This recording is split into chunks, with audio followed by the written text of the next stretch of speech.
Yes, guys, welcome back to the Once You're In podcast. We have a very special guest with us today, a very large special guest who I feel like he's taking up like it's twice funny, the it? amount of space like that we have. So it's Big NATH STYLES. I mean, it's even in his name. He was bound to be big because his name is Big NATH STYLES.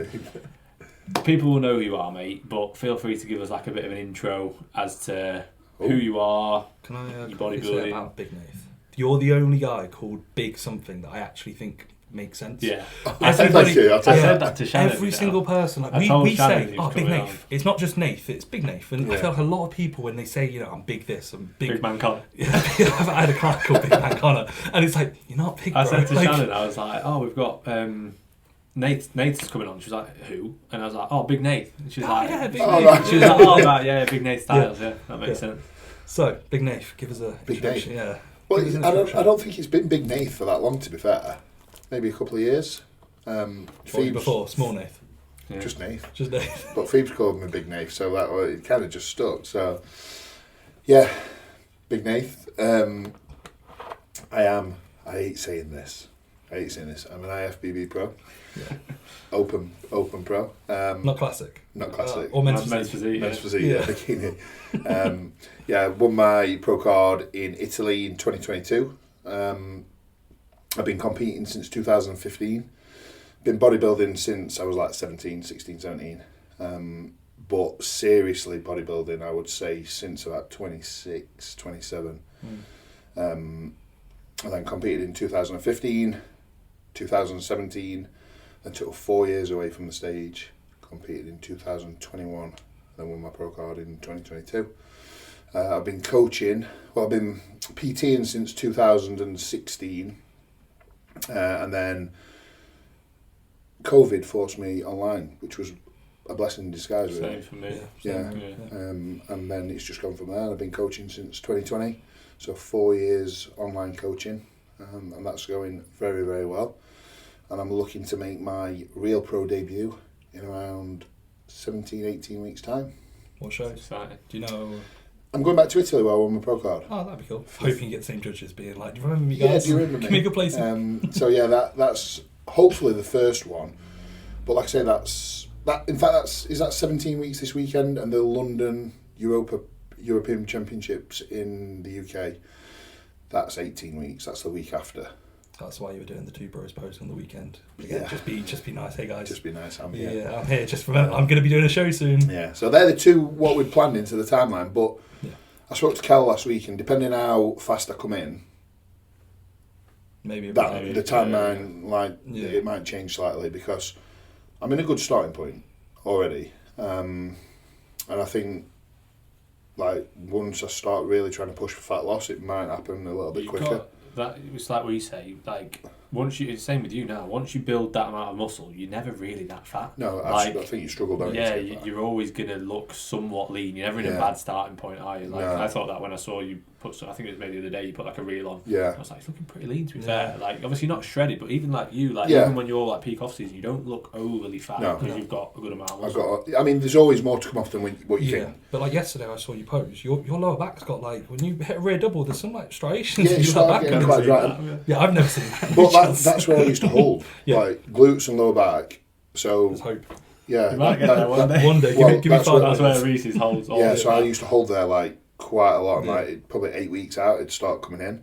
So for it to be like quite 8 days, post show was still looking. Yeah, still not coming off. What the fuck?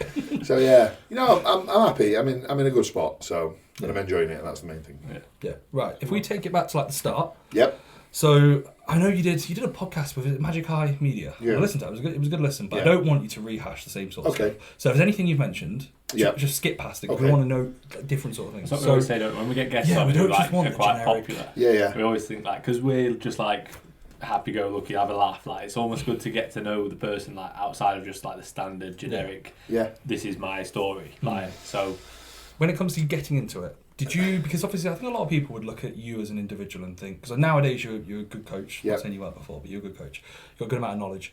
when it came to like going down the enhanced route, I wanted to know, did you do maybe the classic way? Now you do things correctly, but in your younger years, were you a bit more reckless? Was that built the foundation of what you've got now, would you say? Yeah, definitely. So was definitely. it like, if you want to talk into, like, again, you have to say, hey guys, I took 5 grams of Tren. No, so, Tren was in my first cycle. Yeah. Was it? How old were you when you jumped on for the first time? 23. Okay. But that wasn't my first. So 20. Like pro hormones or something before. It was literally. So my first cycle was not really a cycle. It was 5 milligrams of Stromba 5 Winstrol. Oh, okay. Yeah. 6 weeks and until the holiday, I thought I was taking gear. 5 milligrams. So you got like a bikini going. Yeah. Why did you choose to do that? Did somebody say, "Oh, mate, use this," or a big guy in the gym? Or I used to go to this guy's garage who used to sell supplements out of the garage. I used to go and buy my protein and my creatine. He had a stall on the local market. So I used to go and buy my creatine and my supplements from him. I'm like, I'm going on holiday with lads in 6 weeks. I'm like, is there anything that you'd advise? You're like, what do you mean? I'm like, you know what I mean? Yeah, you know what I mean. And he was like, you'd probably just want some of this, like Winstrol tablets. Obviously, I was a little bit. I was like wet behind the ears, didn't really know anything about it. Yeah. So just took one a day. They were 5 milligram tablets. Did you notice anything? More placebo than anything. Probably placebo, yeah. So that was my first introduction. But then my first cycle, the information wasn't like it is now. No. Social media wasn't about. There wasn't any like online coaches. Like they weren't J3U. They weren't Physique Collective. They weren't people putting out information. It was a taboo subject. Yeah.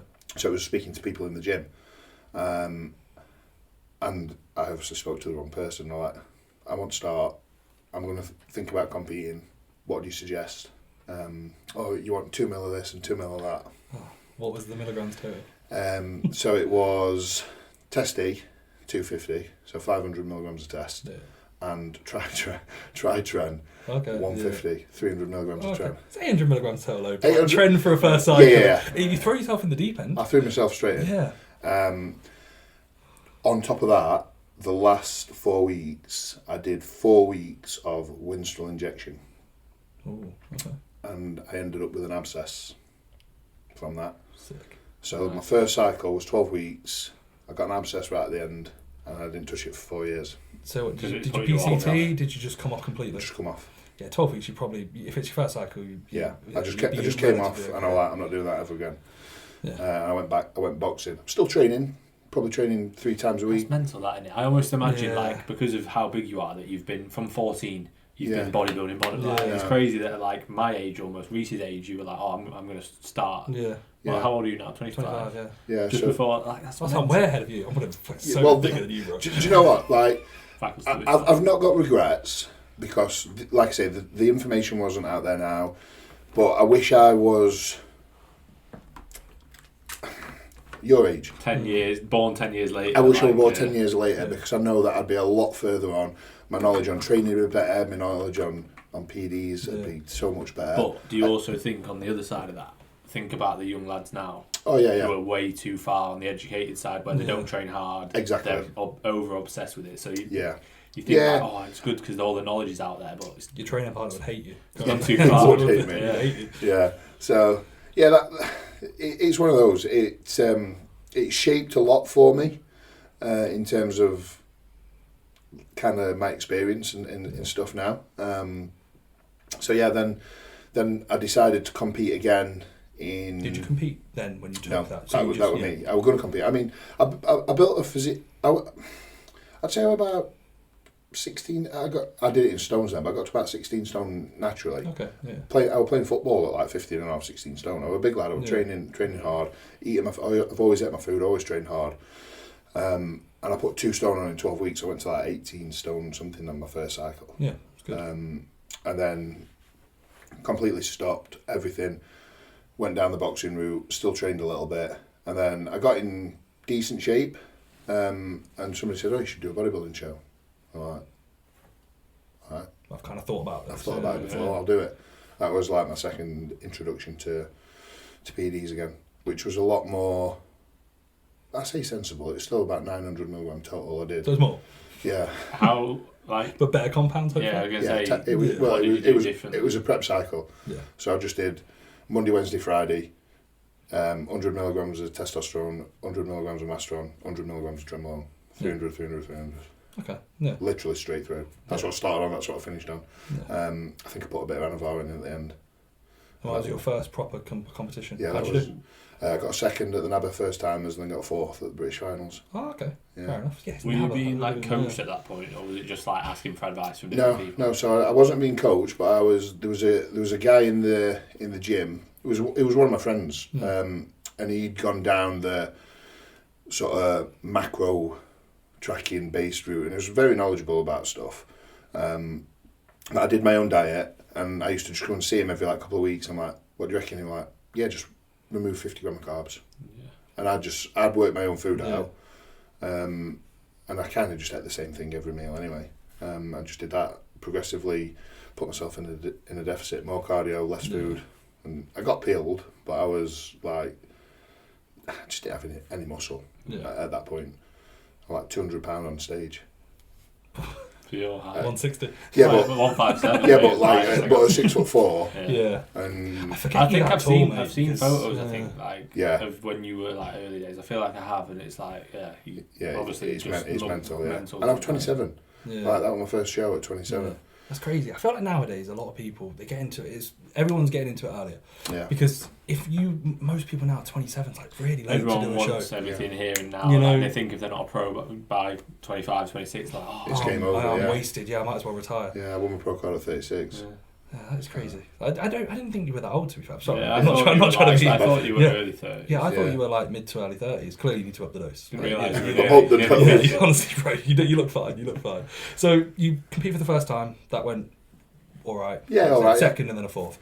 What was the plan after? Were you like, right, this is what I want to fucking do? Yeah, that way. That way. So what year was this, by the way? Sorry. That was 2015. Okay. Yeah. I got the bug. I contacted a couple of coaches who I wanted to potentially work with, Jordan being one of them. Yeah. Couldn't afford him at the time. Yeah. So I met Neil Hill at Body Power. Okay. I spoke to him about coaching again, couldn't afford him. So I ended up just buying a 12-week plan off him. He sent me a diet, sent me a training program, sent me a cycle, and I just followed that literally to the T for like 12 weeks. And I had a really good rebound from the show. Like I was didn't have a free meal at all. Like everything was on point, and I had a really good rebound. Then I started working with my first coach late 2016. Did an off season with him. Chris Wormley. I feel like I heard. So he's quite sort of underground. Doesn't sort of put anything out there on social media. He don't coach now, but he did coach. He runs a gym in Rotherham called Muscle Factory. Okay. He's a little bit older now. Is he bald? No. Okay, no.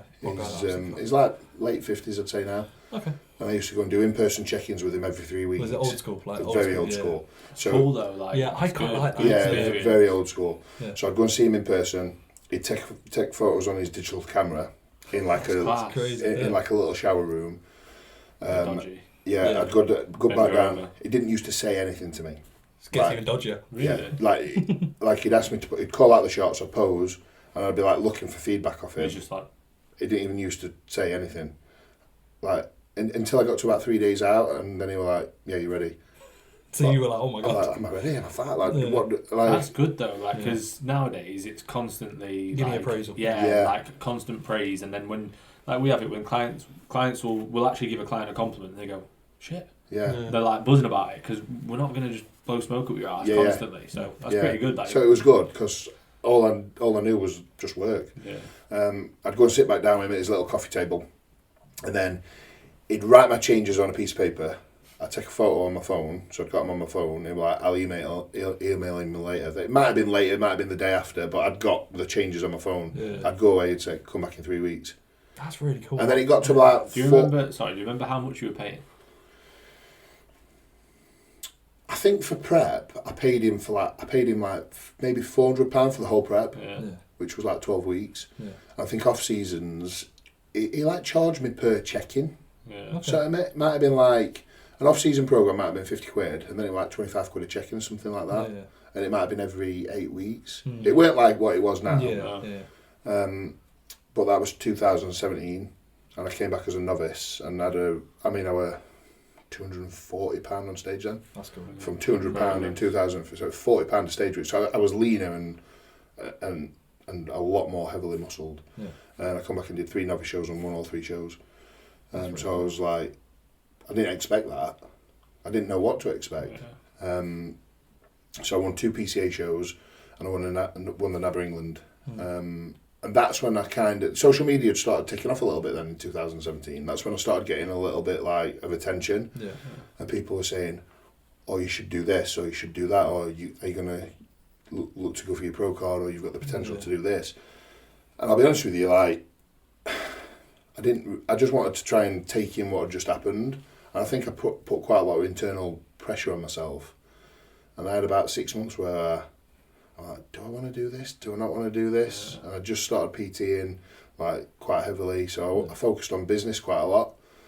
And then I just got with Phoebes. And I'm like, do I want to prep again next year? And I kind of just took a back seat. Still trained, still did everything to the T, but I didn't really want to jump back in to compete again. Do you reckon that was because of how the prep was, or do you reckon it was because, like, again, pressure?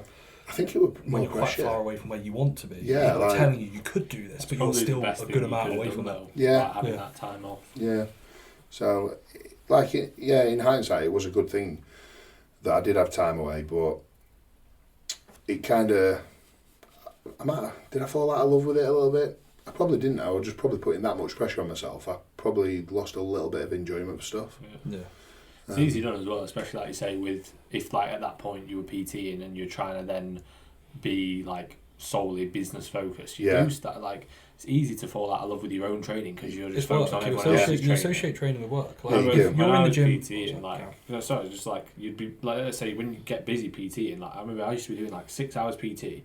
I had like a 3-4 hour gap where I had to train, like another like 4 hours PT. Yeah. It's like you're just constantly you're in the gym. You feel like you're constantly training as well. You're putting weights away and stuff. Like it is hard, like to enjoy your training as much. Yeah. I used to train at a different gym. That's what I used to do. Give yourself a bit of a break. Yeah, I used to do that. I used to go and do like 6 till like 11, then drive to another gym, train, and then come back for my afternoon shift. Yeah, I did the same.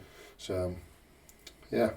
What was your training like at that sort of time? Because you said before we started, your training now is a bit different. Yeah. How were you in the first few years? Were you hard and heavy, high volume? So, in the early years when I was doing my own training, I was as heavy as I could go and as high and high volume as well. Like when I say high volume, I don't mean in terms of like in terms of reps. I mean in terms of doing as much as you could. Doing as much as I could. Like, if I feel like it. Yeah, and like people say, how did you get your legs like that? Or I used to just smash them. Yeah. Like drop sets, supersets. No RAR? There were definitely no RAR. Like, until I couldn't do any more. Yeah. Which I think's lost a little bit now. Definitely. Some people don't know how to just train hard. We say, don't we? Sorry, mate. Like there'll be points where when we're training and we'll go, fancy doing another set. Yeah. Go on then, do it then. But you're almost inclined if your plan's like 3 sets or 2 sets, you're like, I can't do another set. It's not on there. I did. But when you start off, I say to my clients when they go, hey mate, I think I might want to do another set. Do another set. If you feel like you want to do another set, probably likelihood is you should do another set. Yeah. I took another set today because I felt really good. I'm going to take another set there, and that's not wrong. You also find but when those you've got times, 2 machines, it's like, I mean, you might as well. Like, but you find the times when you're battered as well. When you're like, I can't think of anything worse than doing another set. Like that's when you're like, okay, you probably need to deload or like devolve. Yeah. You get really used to it, don't you? But I trained loads of different styles as well. So it was like basically whatever I wanted to do to start off with, and then I started following Neil Hill's Y3T program. So it was like week 1, week 2, week 3, different rep ranges, different tempos, things like that, which was good. Sort of enables you to get used to different stimulus and stuff like that. And then I bought a program off Jordan after I won the JP Grand Prix, which he sponsored the PCA show. I contacted him for coaching again then. Again, couldn't afford it at the time. Did he buy those prices higher? And you were like, motherfucker. You were like, even more expensive than the first time. Jordan, please, just put me on the list. I'm actually decent now. Yeah, so I said, can I buy a training program off you? So I bought a training program, he emailed it over, but I didn't know how to implement his training style. Yeah. Because I weren't having any dialogue with him, so I weren't like messaging him saying, how do I do this? And I wasn't really following him on social media to know you need to train like this. Yeah. So I tried to do push-pull legs 6 days a week, like to failure. Sounds like it's funny. I feel like everyone has their gym path, and like we all kind of make the same mistakes. Yeah. But it is funny you said that as well about like trying to implement it, because nowadays you get people who have like if you've won shows, so you've won a PCA show, you competed for a few years, you would have had a good amount. You were 240 on stage. Yeah. Nowadays, a kid comes in, he's like, "Oh, well, JP does 2 sets, so I do 2 sets." It's like you're not fucking JP. Yeah. Even at that point, you weren't like really. No. And you couldn't apply yourself, and you were like, "What the fuck am I doing here?" Mate, I was smashed. Finish your sessions that feels wrong. Yeah. So I tried to do that for 6 days, and it buried me after about 3 months. Yeah. 3 months. Yeah, you did well. But like we did it 1 week. Like joints, everything was like I was like, I shouldn't be feeling like this. So then I tried another style of training. So Mike and Lisa Kelsey. Yeah. FitX guys. The FitX guys. So they are a lot more volume, a lot more intensifiers. They used to do my training. When I started working with Josh Maley, Josh was doing my diet and my cycle, and Mike and Lisa did my training. So they'd message me in the morning. I did yesterday's session. Go, great. Right, today is this. This is what I want you to do. That's cool. Yeah. So they used to. I've still got like 150 workouts on my phone in my notes. They just message you what to do on that day. That's mental. Exercise 1, and then how to implement that.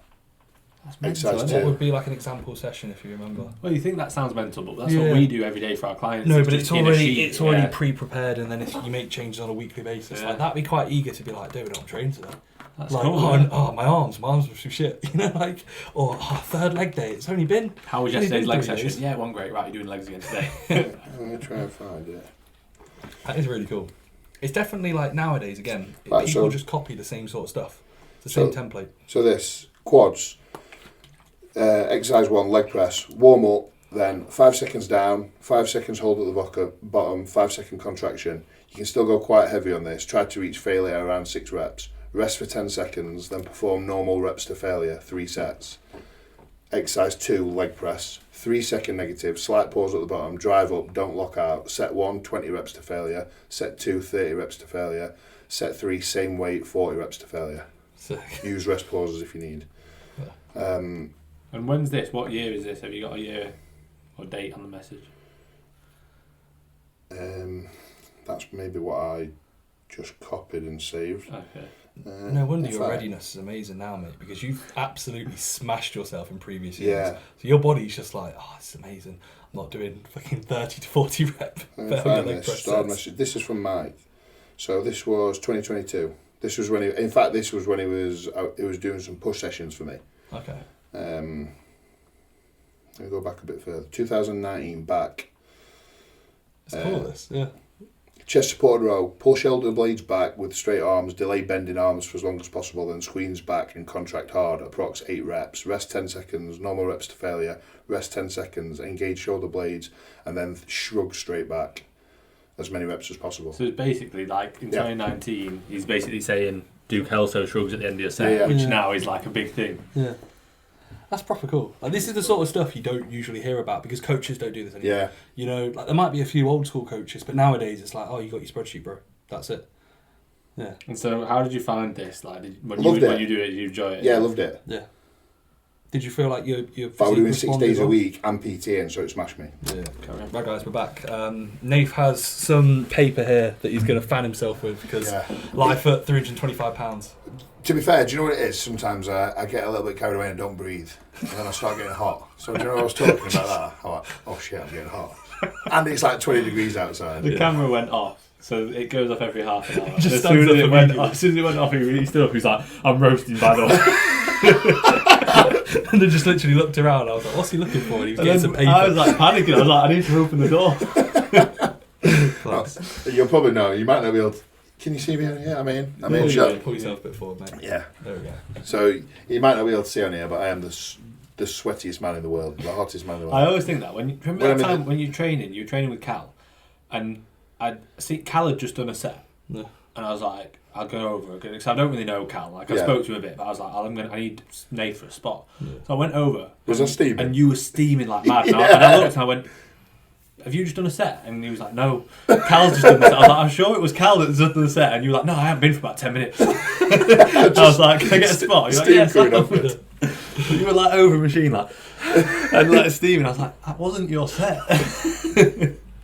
Class. Right, so you've shown us obviously the training plans. We actually had a look, the proper course. So what was after that, like when it came to kind of, because you said you worked with Josh. Yes, I worked with Josh mainly for like 2.5 years. So I started with Josh 2019. He looked after everything. He looked after everything after about 3 months. Yeah. So my training was with Mike and Lisa, which I'd started with them, and I was like self-coaching, doing my own nutrition and stuff. Started with Josh, carried on with Mike and Lisa's training, and Josh just charged me for nutrition, check-ins, PDs, and then it got to about 3 months in, I was like, I just need it all in one place. So I was like, Josh, can you do everything for me? So then Josh took my training on, and I really started seeing like development in my physique from that. Yeah. And I enjoy training, so it doesn't matter what style of training. No, just being in the gym. Just being in the gym. Yeah. So high volume, like I said, different types of intensifiers and things like that was great. But Josh was very much progressive overload, logbook, top set back off, a little bit higher volume for like stuff like delts and arms and maybe quads. And I really started to see my physique change through everything being with Josh. That was when I made some progress. One of the first times that I'd seen Josh, because he's from like Loughborough near me. You've trained with him as well. Yeah, I've trained with him ages ago. It's on YouTube. Yeah. Have a look, guys. But I remember like not being like scared of him, but like, obviously he was a massive guy. He's like the Viking. Yeah. And I knew who he was, and obviously he was in Dynamite. And then I like set up a pull down. So I set up a chest supported like high incline bench. Remember when they were the thing? Yeah. Bench on a high incline, D handles. Yeah. I bet he thought. No, I set it up, and he came over, and he was like, and he said, "I'm going to steal that," and he did it after me, and I was like, "That's mental." What year was that? Mate, it's been done. Yeah, 2019. That was when I was PTing. Well, it was in my plan. Yeah, it probably was. He's gone. Next check-in. Hey mate, we're going to do this new exercise. But yeah, then after that, I asked him. I said like, "Hey mate, like, do you fancy getting a session in sometime? I'll film it for YouTube." And he was like the nicest person ever. And I was like, "This is mental." Like, that's when I first, what we were saying yesterday about the biggest guy in the gym's like always the nicest. Like I was like. Yeah. That's when I realised. I was like, shit, he's dead nice. Yeah, he is, yeah. You almost just think everybody's going to be like scary because they're big. Yeah. Yeah, he was proper sound. He's always had loads of time for me, to be fair. Yeah, Josh is a great guy. I'm still really close to him now. And it'll be quite cool. And the only reason I stopped working with Josh is we would have been... So we both won as pro card in the same year. And we were both going to be doing the same shows. So he'd have been coaching me for the shows. Sabotaging. Well, that I know you mean. Obviously, you wouldn't. Conflict of interest, and also it's hard to probably, if you're doing the same, like if he's going with you, and you're his client, and he's almost thinking, I need to peak myself, I need to be looking at myself. He's trying to look after you. It was difficult, but I didn't even think that. I had the utmost respect for him. He actually brought it up in one of my check-ins. I was like, I've not even thought about that, but yeah, and I gave it another month or so to like kind of mull over it. And I was like, it's probably better doing it now before prep starts, rather than as prep starting and trying to find another coach. So that's when I decided to move on from Josh to Cal. So did he we're still close now, me and Josh. Yeah. What did he say? Was it literally on a check-in where he was like, I feel like it would be best if you move on? So, no, but basically I sent him my plans for the 2022 season. Yeah. This is what I'm thinking. So it was like, maybe not November, start of December. Was like coming into, we'd just done a cruise, like starting off season, and I was like, these are what my plans are, these are what shows I want to do, this is what time I'm thinking about competing in my check-in. So I'd done my check-in, sent my pictures, and it was email at that time, and I'd sent like my dates through. So he'd obviously got them. I thought, this marries up with my timeline. Yeah. So he did my check-in response and he said, just wanted to put it out there, like we don't have to think about it now if you don't want to, but with the dates that you've given me, they look to be very, very similar to the dates that I'm going to be doing. Yeah. Now, I know we're both professionals and I know we can both manage, but like professional in terms of how we approach things, and we're friends, but I wouldn't want it to come between us in terms of a coaching relationship. He says, and I wouldn't want it to get to like 3 weeks out and me ask you to do something and you be like, why is he asking me to do that if you didn't? Yeah, and I 100% trust yeah, it. Like. And I wouldn't want to think that you thought that. Do you know what I mean? So it was like a two-way thing, and I. He said, so if you do want to change coach, I wouldn't have any. Did he recommend Cal? Or did I went away and thought about it. I did another like month with him till the end of December. I started with Cal in January. This is probably before Cal was as well known. Yeah. So I went back to Josh and I was like, I've had to think about it, and I think if I'm gonna move, I really respect what you've said, and I wouldn't have moved if you wouldn't have brought it up. Like I wasn't thinking about changing coaches, but if I am to move, I'm thinking about going to Cal. What's your thoughts? You're like, perfect choice. Yeah. Because they used to work together at M10. Yeah. So I had a thought about like a couple of people, and as soon as I mentioned Cal, they were like, yeah. How's it been since obviously you've worked with Cal? Yeah, brilliant. Me and Cal have got a good relationship. You know, if you did compete against Josh, who do you reckon would have won? No comment. That's you. But to be fair, I have competed against Josh. Have you? Yeah, but in an overall. Oh, so I won a novice class and he won class 1. Oh, okay. So it was cool because I had some. We was actually stood next to each other. We had some pictures together. Yeah. I was £240. He was more like £280 then. Yeah. But yeah, that was cool. That was 2017. Yeah, so coming full circle, we're doing the same shows this year. Oh, that'd be nice. I think I've heard it. Yeah, it's his last prep. Yeah. So we'll have competed against each other in 2017. He coached me for 2.5 years, and to like finish. Yeah, that'd be really cool. To compete against him, I think it'd be quite nice. You'll still want to beat him, though, won't you? Of course, yeah. But he'll still want to beat me as well. Want to beat farewell tour. Yeah, I want to beat him, but he wants to beat me. But it would just great to share the stage, and if we can be next to each other. Yeah. It's like when he competed at the Arnolds when he was against Jamie. Jamie was cool, that wasn't it? Yeah. That was just after he'd won his pro card, wasn't it? That was good. Yeah. So yeah, since you've been with Cal, like how long has that been now? So that would have been January 2022, so just over 2 years. Yeah, and it's been going well. Yeah, it's been really well. Yeah, it's been good with Cal. I think we've got a good relationship as well. I feel like he's blown up probably more so in the last couple of years, hasn't he? Yeah, and look, I don't need babysitting. Like he knows he can give me a plan, I can crack on. Yeah. And I'm a bit like a robot. Like everything's just tell me what to do. Just tell me what to do, and I can do it. I was going to ask you because obviously recently you've been posting about doing like the RP strength like hypertrophy app. Yes. How come you started doing that? Just so much different. Yeah, I was following Dr. Mike and like listening to a lot of stuff. I'm always like trying to learn and take on other potential methods, and with a few like little niggles I've got and little injuries I've got and getting a little bit older and my joints are getting a little bit more brittle, I was like, can I still get still get as much as I need to out of training by not going ham? Do you know what I mean? Like, can I be a little bit? Can I play things a little bit smarter? So I tried it, and I was listening. The answer was no. No, I tried it, but once you've trained to failure, like true failure, I just found it very difficult to do like 3 reps in reserve. Yeah. Makes you overthink it, doesn't it? And I was overthinking it. So I I've kind of done is like took my own spin on it.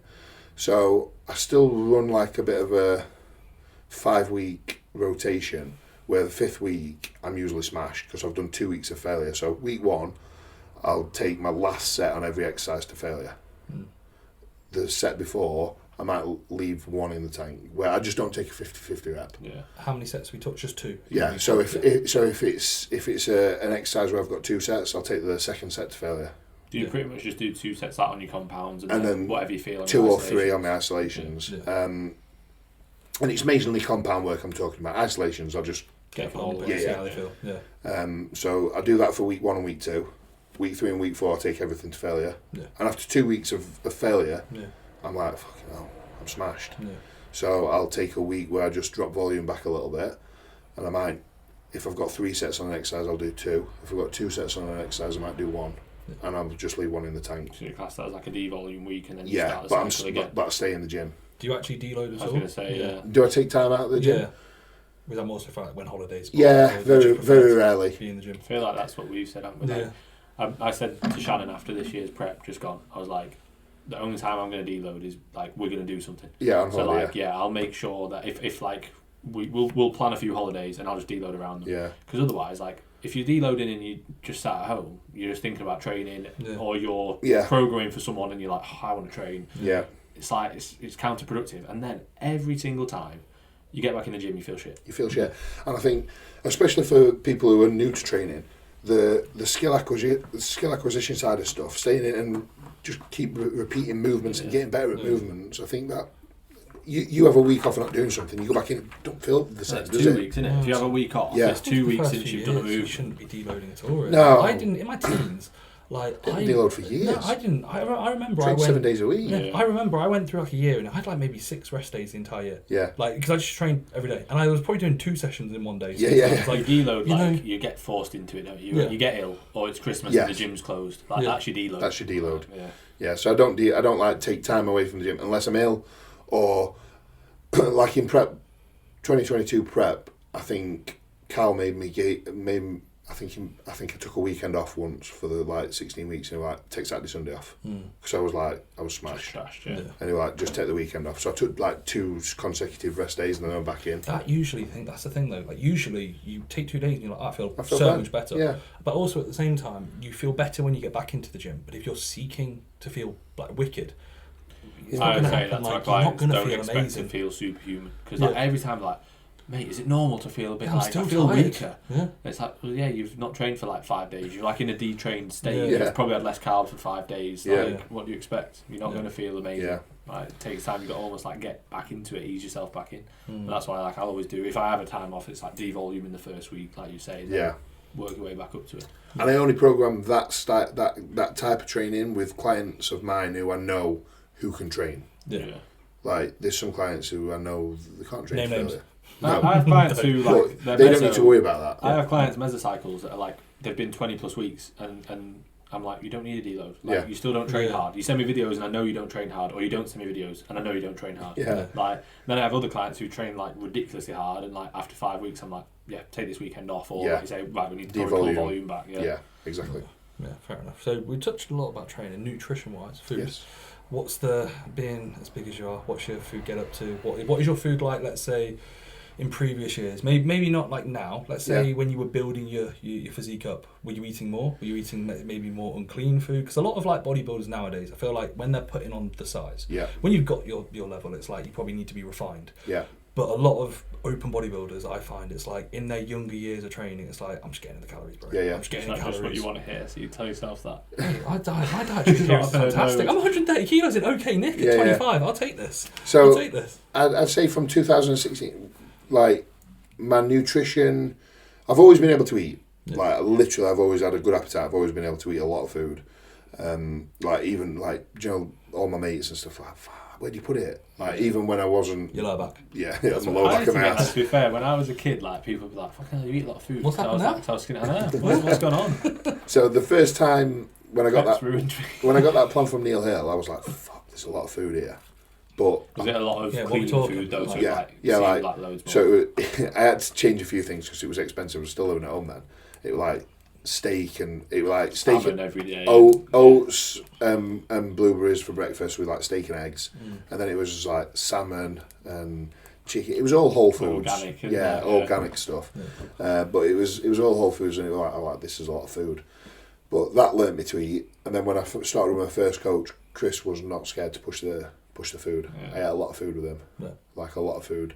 But my body. What would you say was the highest point your food's got to? So in 2017, when I went from like 200 to 240 stage weight, I think I started with Chris. I'm not sure, but I'd got up to 6,000 calories then. That was in 2017, and then with Josh, I think my food went up to a peak of about 6,800. Yeah. And then with Cal... It's not as high as I'd like. No. It wouldn't surprise me if you'd have been like, I've had to push 8,000 calories. No. The highest I got with Cal was 7.1. For about 4 or 5 weeks. I was like... When your food's that high, what are you like? What's your primary sources of protein, carbs, fats? Like, what do you go for? Because obviously getting that amount of food in is not easy. Yeah.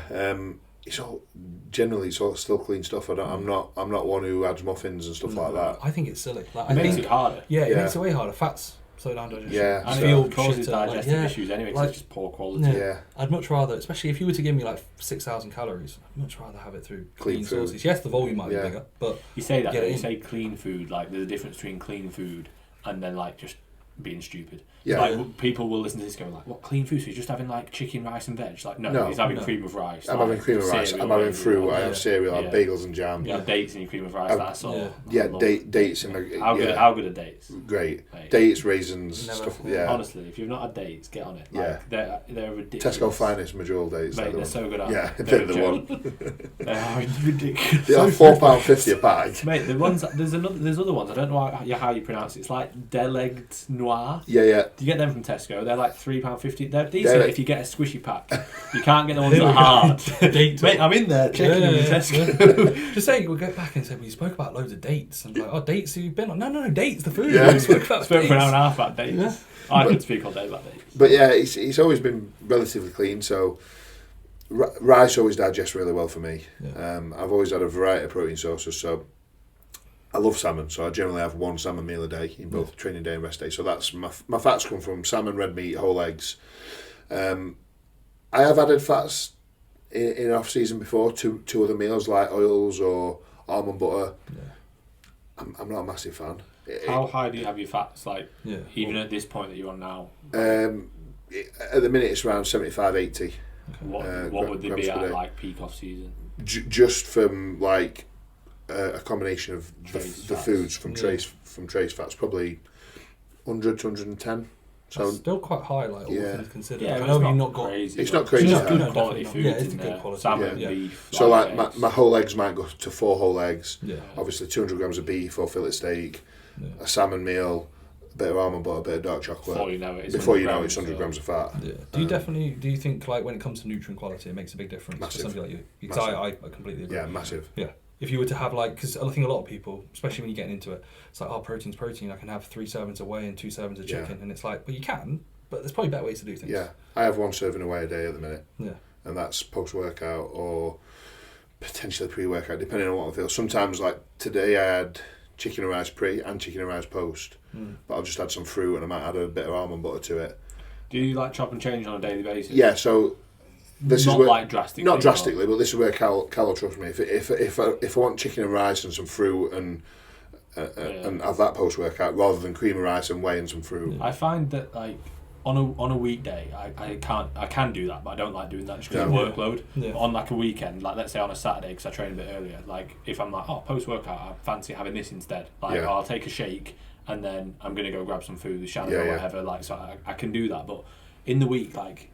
That scares me. Yeah, like, if I was to be like, what do I hate having to try and think. As soon as prep starts, that's what I'm having. Yeah. Like, this is my pre-workout. This is my post-workout. The only thing I'll change is I'll change food sources when I'm getting hungry and I need more volume. Yeah. So at the minute I'm having steak and eggs for breakfast and cream of rice and berries. When food volume needs to be up, I'll go to egg whites and whole eggs to make an omelette and maybe cream of rice and berries. But yeah, so it's all generally whole foods. I might have 1, potentially 2 cream of rice meals a day, and that's it. In off season, that'll change. I might have a bagel and jam in there and stuff like that. If you could have 1 meal for the rest of your life, what would it be? Follow up with we'll have 1 off plan This meal. is literally as well. Is this one? No, so on plan meal. What's your 1 on plan meal? If you had what's your 1 to, off plan meal for the rest of your life? I feel like we've got a good. Yeah, we've got the perfect answer here. If you don't for the on plan meal, so 1 meal for the rest of your life, 5-6 meals a day, has to be the equivalent amount. Like it'll meet your calories, but you have to eat the same. Imagine peak off season, you've still got to be able to have it. Yeah. You've still got to be able to. Because imagine like 6 meals of cream of rice. Couldn't do it. No. We've got quite a good one. Like we've had this question a few times, so we've learned to find a good answer. That's difficult.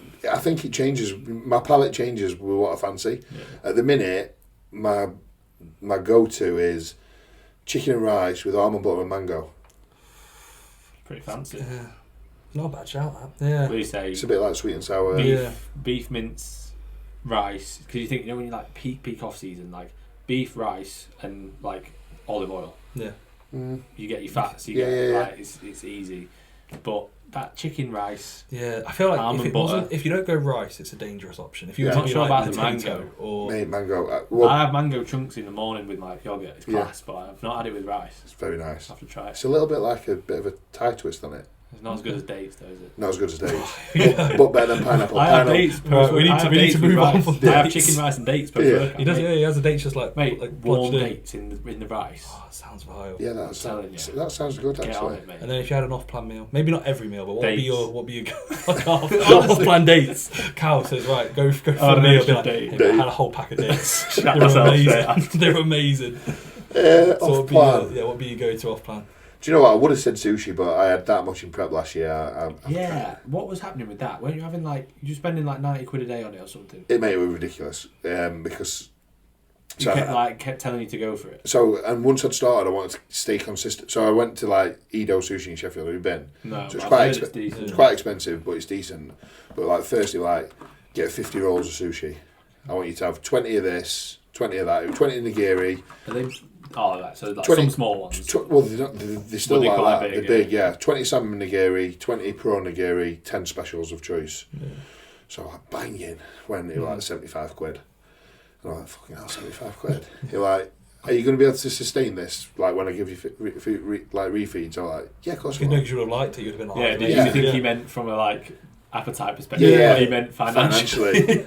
5 days, do it again, please, buddy. Yeah, 5 days later, do it again. 55 rolls. Do it again, 60 rolls, go up to 75 rolls at 125 quid. 2 grand I did. Kept running total on my whiteboard. Oh my god. 2 grand. I'm like, mate, I'm going to invoice you if I don't win my pro card this year. Did it work though? Did you feel like it was obviously it's food? What's the calorie? It's food. I've never had sushi. What's when you're having 50? What's the benefit calorie of it? Is really it's just clean. It's clean, digests so well. Yeah, it's like jasmine or sushi rice digests like that. I have it post workout now. It's so easy. Same sushi. No, I have sushi rice. Sushi rice. I drive to Sheffield. Sushi rice. It is so easy, isn't it? Yeah, so just easy to digest. Good amount of sodium. Good amount. I think we did it and the look was nice. It was like, this is quite a nice look. We're going to keep that in. Yeah. So we just kept it all prep. I mean, I wish it had been burger and fries. It'd been a lot cheaper. But I would have said sushi. Do you think, with that, especially for someone of your size, you need to do that? Or could you have had, clean, tracked refeeds of X amount of carbs? If he'd have said to you, instead of going for sushi, you're going to do this. Well, we did do that on a couple of days. It didn't really do much. Too much of an issue to get it in? Or? Yeah, just I need 1,000 gram of carbs plus instead of just a spike meal. Yeah. It was 1,000 gram of carbs plus, and then it just you don't even gain much. You just just slows you. That was last year. Literally, it was a case where I was running high days. We were nothing was changing. It was my body weight was dropping still. I was like, I've just had 1,000 carb. Yeah. How has this happened? And it was I need 1,000 carb plus 5 guys. Oh, the Tom Hames protocol. Do you know the Tom Hames protocol? No. Oh, no matter what it is for a client, it's 1,000 carb plus 5 guys. He messaged me once he asked me about what I was doing for a refeed, and I told him the plan, and he was like, "That's a bikini girl diet." No, and then he goes something needs to be 1,000 carb. And since there being people no, but he said that, and then the next day I saw it on one of his clients' stories. The next one it was another client post. I was like, I think he's just telling them all. If it was 999 carb flat. You need has to be 1,000. If it's not 1,000 carb plus a 5 guys, you fucked it. Yeah. So, but I think off plan. What's your off plans? What do you? We've said Thai. I do like Thai. There's a really good place in Lutterworth just around. Is there? I really do like Thai. Thai's one of my favourites, to be fair. Yeah. If it was one off plan, what are we saying? It's literally the meal you've got to have for the rest of your life. Off plan meal, because then you think burgers and fries, no chance, because you just feel like shit. Yeah. Sushi, I'm a fan of sushi, to be fair, and I do feel good after it. What about like 2 burritos a day, a pre and post workout? One burrito a week was making me not shit for 3 days. I'm not having that. Yeah, I wouldn't know if it was like a meal. I mean, like a nice steak, but then I just think, you're not a fan of that, could you eat like a fillet steak and chips every day, every meal? Probably not. I think it's different if it's a meal. If it's a go-to, I'd be like Thai food would probably be my number one. I'd say that would be. Thai's good. It would just, it's just chicken and rice, isn't it? Like, that's what I mean. But if it was like every meal, I remember once listening to a podcast. I've said this before, where it was a guy having like some McDonald's like little burger or whatever because they're so small and they're a good amount of calories, and he was like, I could just do like 10 of them a day.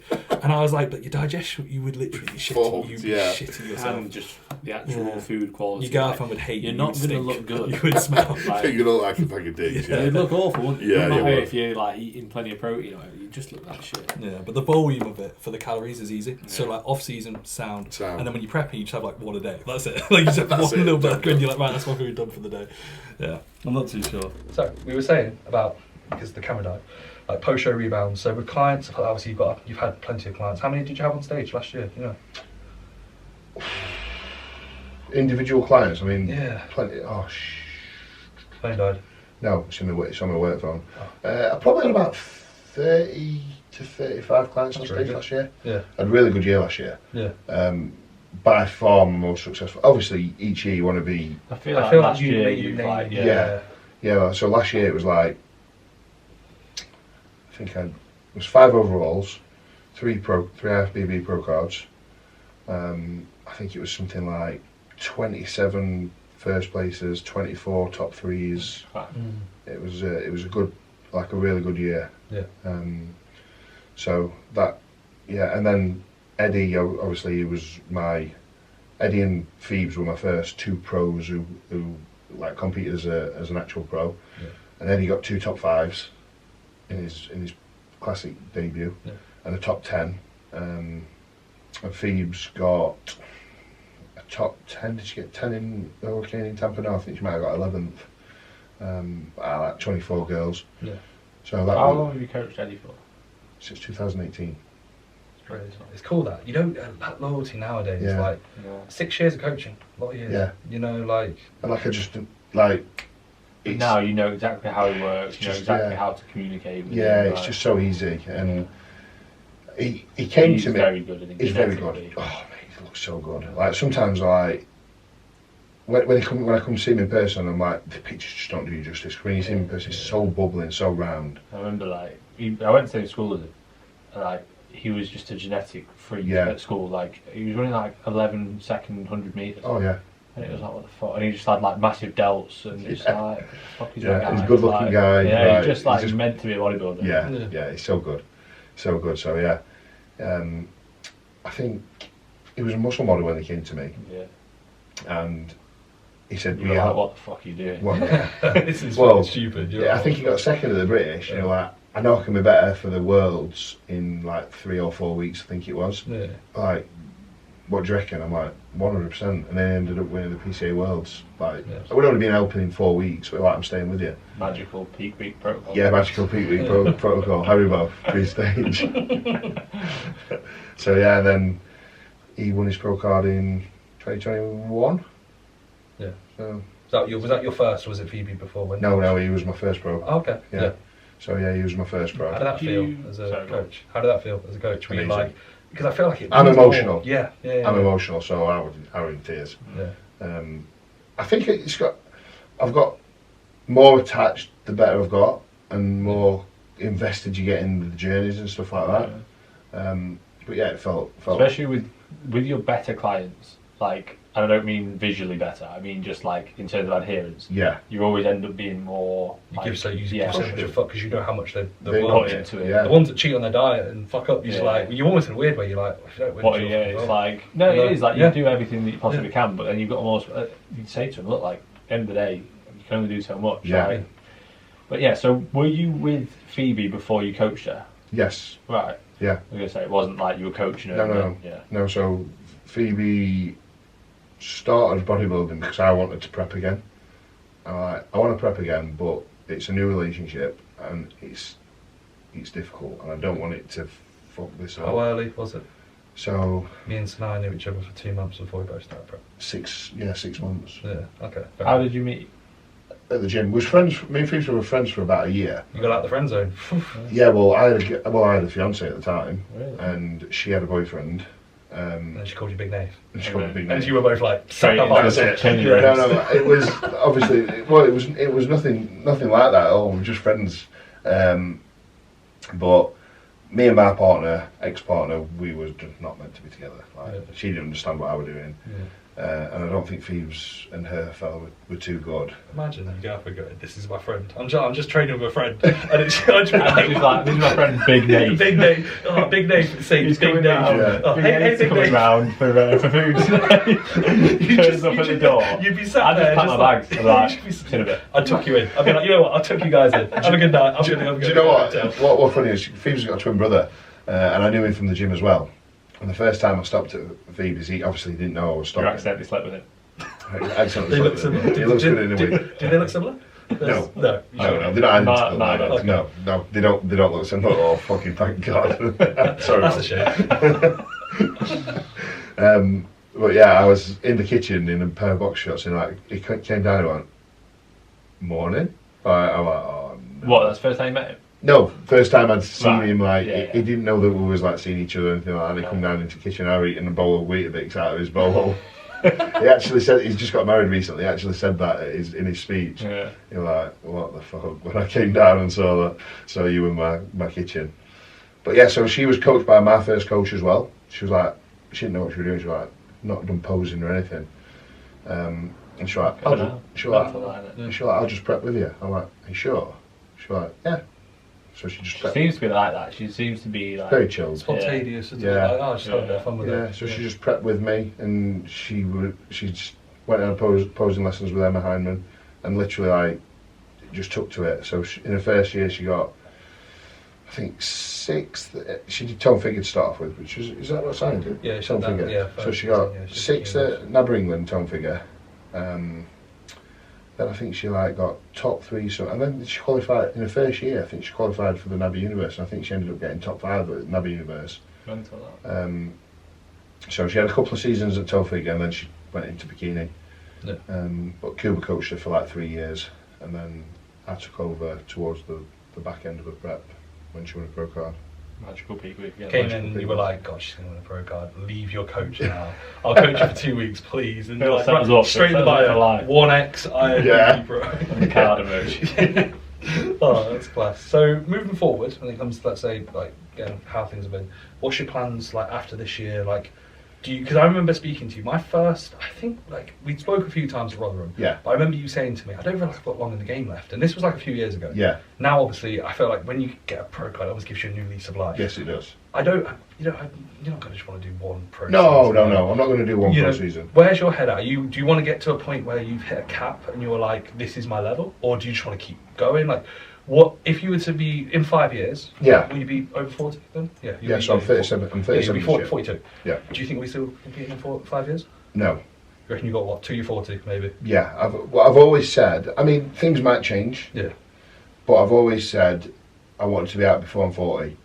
Not because I don't think I can go past 40, but I know what my potential is genetically. Yeah. With a few niggles and things like that. What I've got. Where I'm willing to push things as well. It's a detriment to health as you get older. I want a family. Do I still want to be getting in my sparky pants at 42, 43? Yeah. Not had children yet. Because me and Phoebe just spoke about these things, and we probably want to start trying for kids in the next year, 18 months. So, yeah, I've said I want to be out before I'm 40. So this year, obviously, I'll be 36 when I've finished my shows. So that'll be my first pro season. 37 going into my second one. So I think I've got probably 3 pro seasons in me. Yeah. I've said that I wanted to do 10 pro shows, unless anything happens injury related, or I just don't look like I belong, and I'm like, what am I fucking doing this for? Yeah. Which I don't think that's going to be the case. So yeah, that's kind of I kind of said I want to get 10 pro shows under my belt. Yeah. Because that's quite a nice milestone to have. So yeah, 10 pro shows, and I get to experience things that I never thought I was going to be able to. So I want to compete, obviously, in a lot of the big shows in Europe. So Italy, Spain, maybe like Prague, like do the Romania show. I want to compete in America, of course. In America. What would be the one you'd go for? New York Pro? Yeah, I'd like to do maybe like the Cali or the New York. Yeah. I want to do a couple of shows in Canada. I want to box them off. So yeah, just experience things. Yeah. And if I can, like I say, if I can say that I've done 10 pro shows, I'd be very happy. Yeah. Cool. And that's probably would be me done. What do you think after that? Would you just solely focus on coaching? Yeah. Still training everything? Yeah, still training. Training will always be a part of my lifestyle. Obviously, it's just the amount of food and drugs that you have to take to be an open pro bodybuilder will not be there. Yeah. I'll probably do a little bit more functional stuff. Maybe go back to boxing and do a couple of sessions a week if my shoulder's not smashed by then. And then just solely focus on coaching. Yeah. What do you reckon if you were to run like a protocol, like retirement protocol? What would it be? Bodyweight wise, would you want to pull down? Would you still want it? Would it be just TRT, or would you be like, oh, maybe in the summer I'll just? Do you know what I think it'd be difficult to go straight from a cycle straight to just TRT. I think from a psychological standpoint, seeing yourself kind of deteriorate would be very challenging after you've spent the last 20 years 100%. being like, I need to be bigger, I need to be stronger, I need to be leaner, everything, you know. I've thought about this, yeah, and I think some bodybuilders who've done it have potentially, not that I'm saying they've done it the wrong way, but they've done it how they thought they should do it. I'm coming off and just going on TRT. I think you've got to phase it down. I think the same with training. Yeah. You see like Ian Valliere, he's come from like training bodybuilding style to being like, he's doing like one session a week in the gym. It's like, that's not good. I don't think the reason that you stop though. Yeah. So like you're saying then, if you stop out of your own admission, your own choice, it's not because of a health problem, you can get away with that. You know, when some people it's like, shit, I've had a massive health scare. Yeah. Stop. I've got to stop. Yeah. So I think if I'm stopping on my own terms, which is what I want to do, then I can phase it out. Yeah. And I can still be a bodybuilder. Like I'm not going to stop being a bodybuilder, but it'll just be how all in I go. Yeah.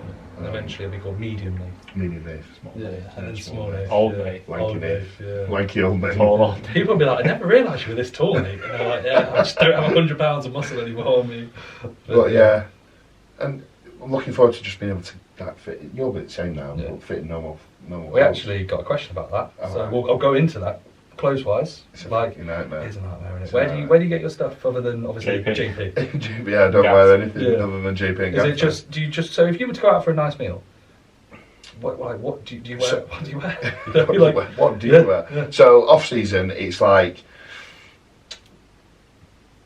combat camo style. Do you know, like the what are they called? Cargos. Yeah. Like I've got a couple of pair of cargos what fit me all right. Yeah. But I've got a couple of pair of jeans. They're ASOS plus size stretch fit. Yeah. They look ridiculous. Yeah. Like I bought a couple of pair of jeans actually in America because everything's a little bit bigger, and they've got a 541 style, which is like a athletic fit. They don't do it in the UK. Yeah. And it's like an athletic fit, and I have to get like a 44-inch waist, yeah. and then have it taken in. Yeah. But that's the only ones that like really fit my legs and stuff. But yeah, it's a bit of a nightmare. Like I've got my mate's wedding in October after I finish the season, and he's just started like suit fitting things now. He's like, you'll be smaller at least. Like, that's the one thing. I'll be impressed. Yeah. He's like, I'm bringing a suit round. Can you try it on? I'm like, it's just gonna be appalling. I know this is completely like the other end of the spectrum, but remember when I went and got a suit fitted? I was peak off season and it was a nightmare. Yeah, all my mates were taking the piss out of me. I was like 230 pounds. Yeah. I was fat.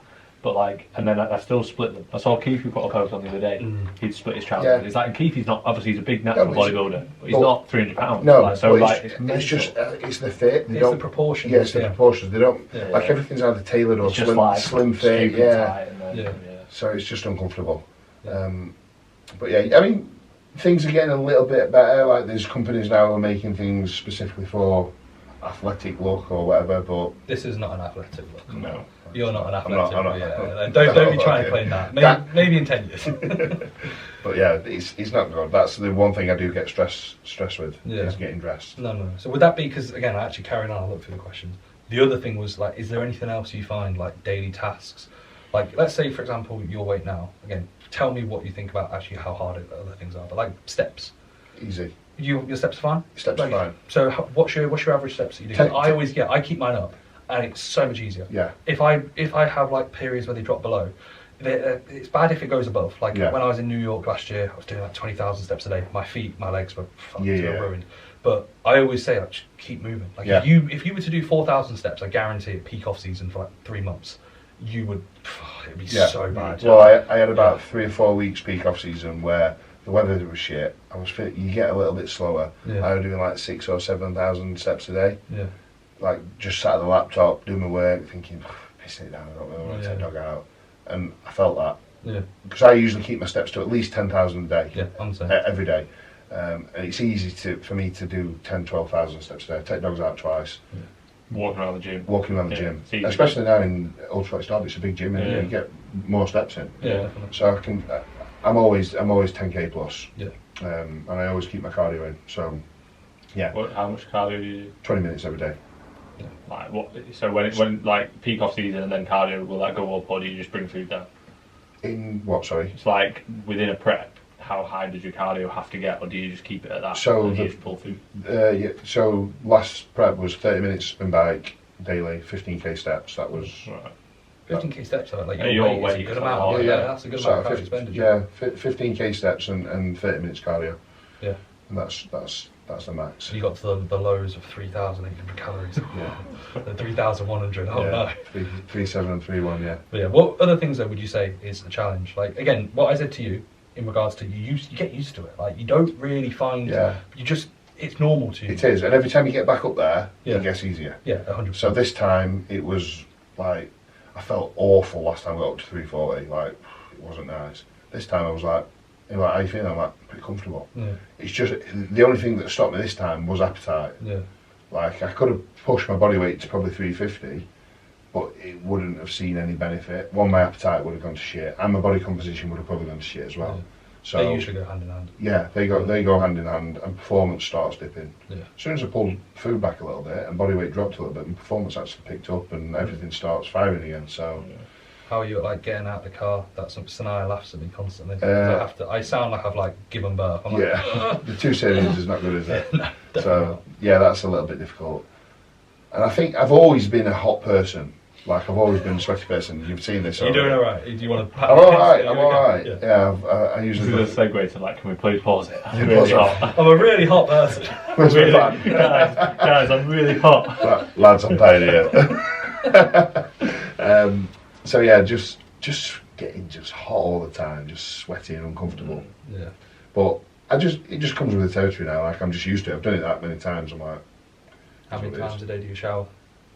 Definitely twice a day. Yeah. So get up, do my cardio, take the dog straight out. So that's my routine. Get up. Well, I actually get up, go and take my sups, get a litre of water in. I go back to my laptop at like 6:15, and I'll either do a couple of check-ins if I've got athletes who are checking in and potentially changes that day.